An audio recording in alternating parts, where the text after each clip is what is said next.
দেশ যখন মুস্তাফিজ নিয়ে ব্যস্ত তখন পর্দার আড়ালে চলছে অন্য খেলা।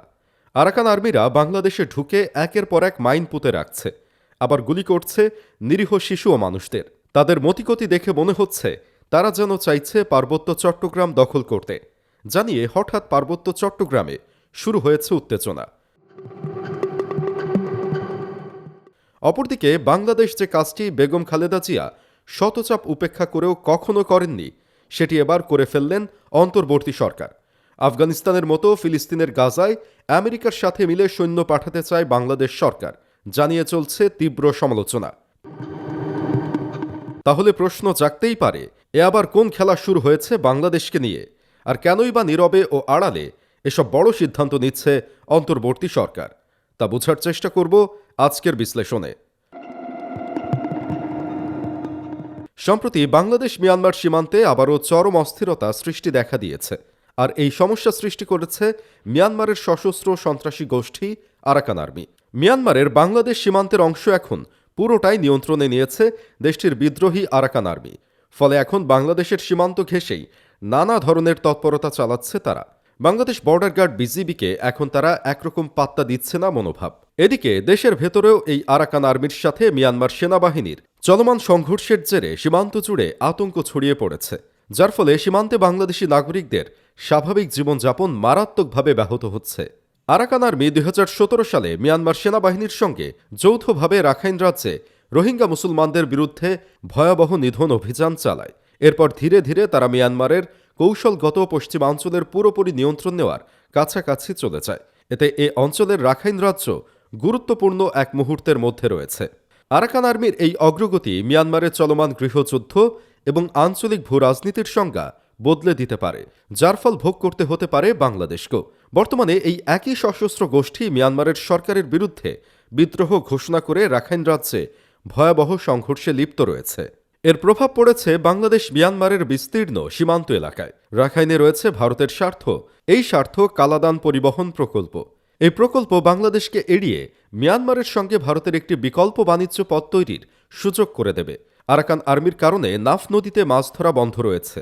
দীর্ঘদিন ধরে বন্ধ রয়েছে বাংলাদেশ মিয়ানমার সীমান্ত বাণিজ্য ও স্থলবন্দর। এছাড়াও বাংলাদেশে মাদক ও অস্ত্র চোরাচালান, জেলে অপহরণ ও জিম্মি করে অর্থ আদায় এবং রোহিঙ্গাদের পাচার করে অর্থ সংগ্রহ করার অভিযোগ রয়েছে আরাকান আর্মির বিরুদ্ধে। গত কয়েক মাসে বেশ কয়েকবার আরাকান আর্মি নাফ নদী থেকে মাছ ধরার সময় বাংলাদেশের জেলেদের অপহরণ করে নিয়ে গেছে।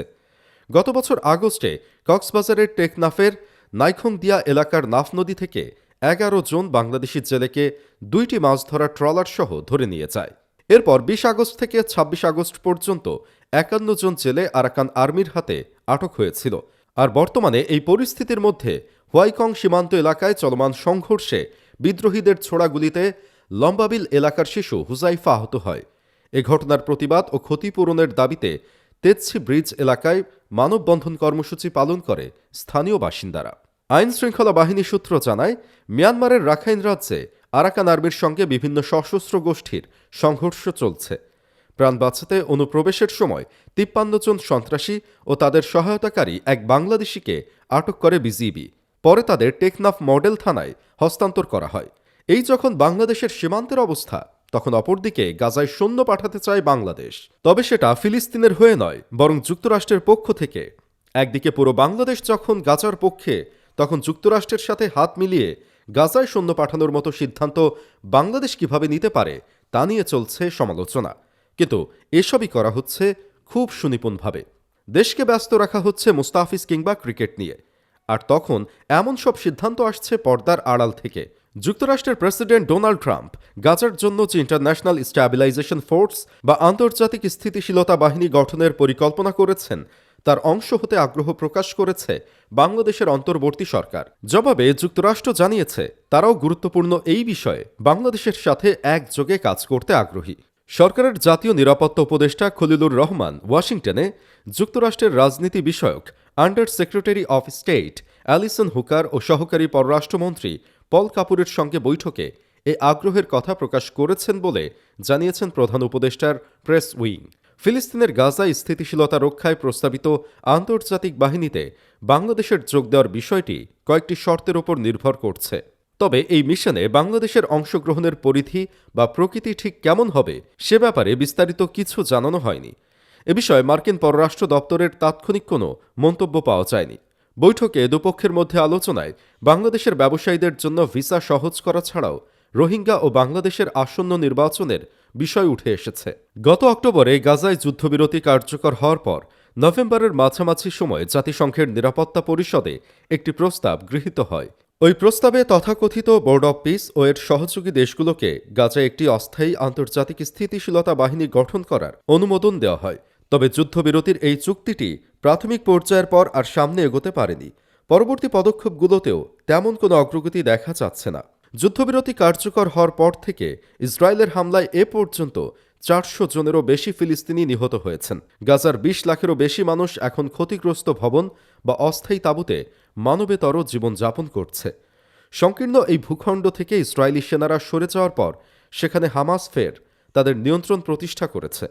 যুদ্ধবিরতির পরবর্তী ধাপের কঠিন শর্তগুলো নিয়ে ইসরায়েল ও হামাস উভয় পক্ষই এখনও অনড় অবস্থানে রয়েছে। উভয় পক্ষই একে অপরের বিরুদ্ধে চুক্তি লঙ্ঘনের অভিযোগ এনেছে। 2023 সালের শেষের দিক থেকে গাজায় নির্বিচারে ইসরায়েলের সামরিক আগ্রাসনে এখন পর্যন্ত হাজার হাজার মানুষ প্রাণ হারিয়েছেন। এ সংঘাতের ফলে সেখানে চরম খাদ্য সংকট দেখা দিয়েছে।